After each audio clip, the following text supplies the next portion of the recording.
Untuk jurnal yang saya angkat, yaitu penerapan traumatic care audiovisual terhadap penurunan kecemasan pada anak usia prasekolah yang disusun oleh Selvia Novitasari, Weti, Sarasinta, dan Nopiawati.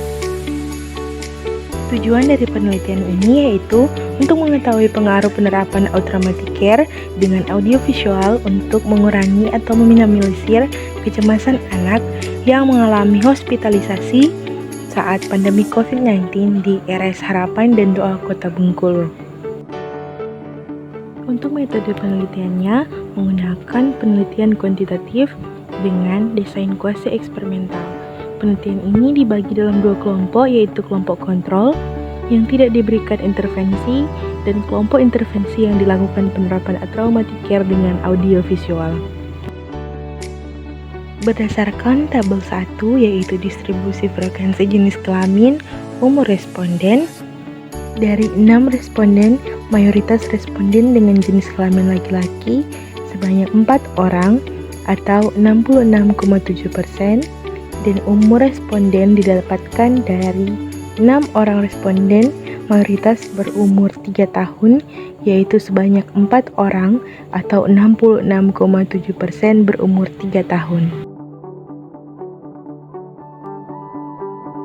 Pada tabel 2, yaitu tabel distribusi frekuensi sebelum intervensi, didapatkan bahwa dari 6 responden sebelum intervensi, terdapat 2 orang atau 33,3% dengan kecemasan ringan dan 2 orang 33,3% cemas berat. Dan berdasarkan tabel 3, yaitu distribusi frekuensi sesudah intervensi, didapatkan bahwa dari 6 responden setelah intervensi terdapat 4 orang dengan 66,7% tidak cemas.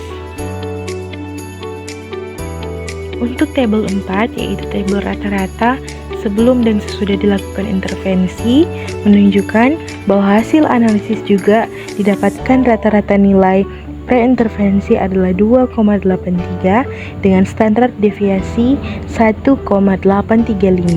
Sedangkan rata-rata sesudah intervensi adalah 0,33 dengan standar deviasi 0,516.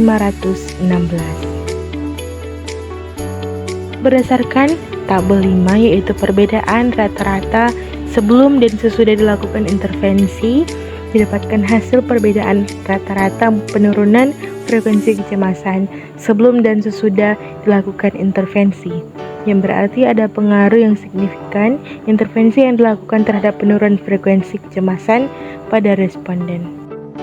Selanjutnya, hasil penilaian jurnal berdasarkan GBI Critical Appraisal Checklist for Quasi Experimental Studies yaitu sebagai berikut. Yang pertama, apakah jelas dalam penelitian apa penyebab dan apa akibat, yaitu tidak ada kebingungan tentang variabel mana yang muncul lebih dulu? Jawabannya ya. Kemudian, apakah peserta yang termasuk dalam perbandingan serupa? Jawabannya ya. Yang ketiga, apakah peserta termasuk dalam pembanding yang menerima perlakuan atau perawatan serupa selain paparan atau intervensi yang diminati? Jawabannya ya. Kemudian, apakah ada grup kontrol? Jawabannya ya. Kemudian, yang kelima, apakah ada beberapa pengukuran hasil sebelum dan sesudah intervensi atau paparan? Jawabannya ya, karena dalam jurnal tercantum hasil sebelum dan sesudah intervensi atau paparan. Kemudian yang keenam, apakah tindak lanjut lengkap, dan jika tidak, apakah perbedaan antar kelompok dalam hal tindak lanjut dijelaskan dan dianalisis secara memadai? Jawabannya ya, karena di dalam jurnal ada tindak lanjut yang dijelaskan secara rinci dan lengkap.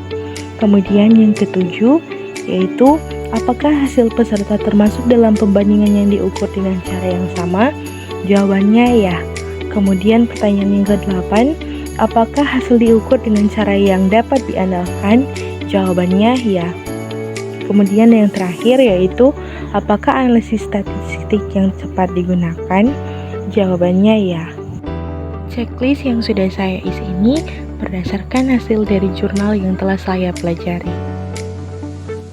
Kesimpulan dari jurnal ini yaitu ada pengaruh yang signifikan terhadap tingkat kecemasan anak usia prasekolah sebelum dan sesudah dilakukan intervensi audiovisual di Rumah Sakit Harapan dan Doa Kota Bengkulu.